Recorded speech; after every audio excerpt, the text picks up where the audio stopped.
our fourth prince and princess, Christopher Bill G. Narciso and Liana Sofia G. Manansala.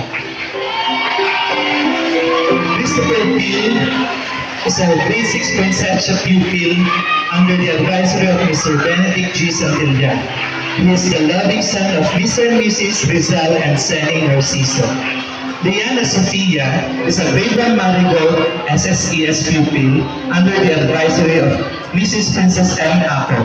She is the loving daughter of Mr. and Mrs. Mark Ryan and Cherry Rose Galion. Manansala. Take your vow.